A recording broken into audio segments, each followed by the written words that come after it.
Bwana asifiwe. Usipoijua njia hauwezi kufika kule unako. Wote mmefika hapa kwa sababu mmeijua njia. Kama mngekuwa hamuijui njia, mule mlango msingeingia hapa. Bwana Yesu asifiwe. Amen. Bwana asifiwe. Amen. Kwa hiyo huu ni wakati wa kuchagua njia. Kabisa kabisa ni wakati wa kufanya wa kuchagua njia. Tuko kwenye dunia mbovu iliyopo sasa. Lakini katikati ya dunia hii wewe unatakiwa uchague njia ya kupita. Bwana Yesu asifiwe. Amen. Bwana asifiwe. Amen.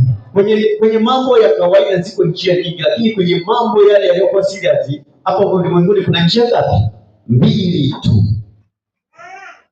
Ziko njia ngapi? Mbili tu. Bwana asifiwe. Amen. Bwana Yesu asifiwe. Amen. Na kila njia yoyote ile ina mlango. Unafunguliwa ule mlango, unaanza kuingia kwenye ile njia. Kwa mfano, ukitoka Zambia, unapokuja Tanzania, kuna sehemu ukienda pale mpakani panaitwa customer. Customer ni mlango wa kuweza kutoka Zambia kuingilia Tanzania au kutoka Tanzania kuingilia wapi? Zambia.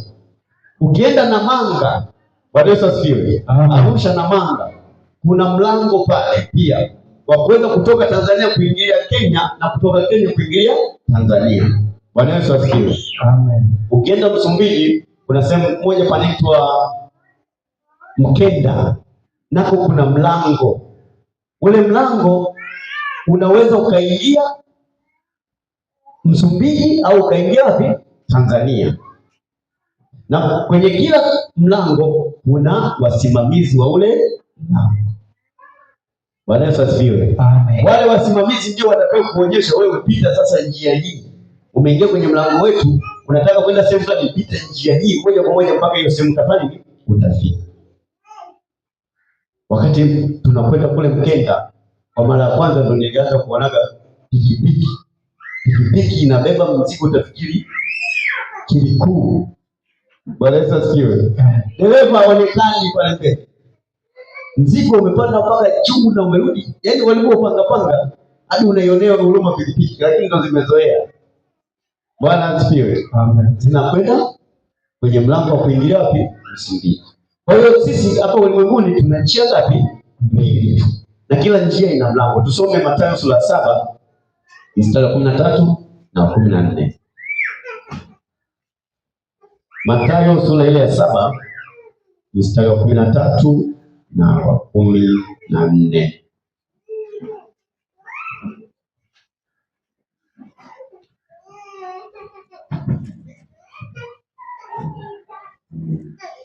Nasoma katika jina la Yesu. Amina.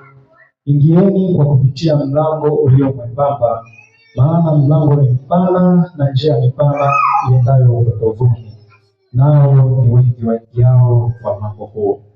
Bali mlango ni mwembamba na njia imesonga iendayo uzimani, nao waionao ni wachache. Bwana Yesu asifiwe. Amen. Bwana asifiwe. Amen.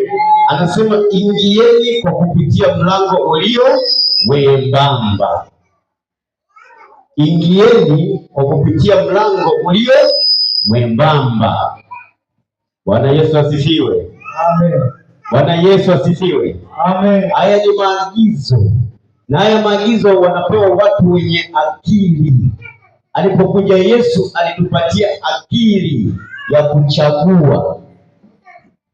Kwa hiyo hapa wewe na familia yako unatakiwa kuchagua upite kwenye mlango gani. Amesema ingieni kwa kupitia mlango ulio mwembamba, maana mlango ni mpana na njia ni pana iendayo upotevuni, nao ni wengi waingiao kwa mlango huo.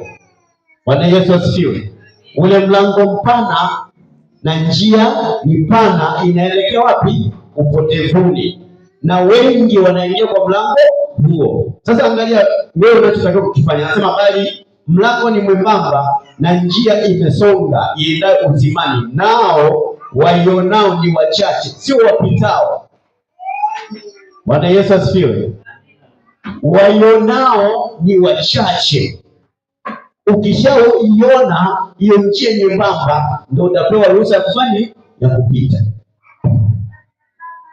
Bwana Yesu asifiwe. Amen. Unataka mambo yako yajoke, sikiliza neno la Mungu, tafakari neno la Mungu, muombe Roho Mtakatifu akuongoze kukutafsiria neno la Mungu. Bwana Yesu asifiwe. Amen. Milango ni miwili. Sasa huu mlango wa kwanza ambao hapa tumeona, anasema ni mlango ni mpana na njia ni pana. Maana ule mlango unafunguliwa, alafu watu ndio wanafanya nini? Wanaingia. Huo mlango mpana, mmiliki wake ni nani? Shetani.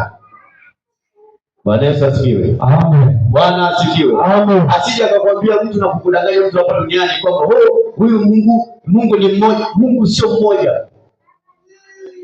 Bwana Yesu asifiwe. Amen. Mungu sio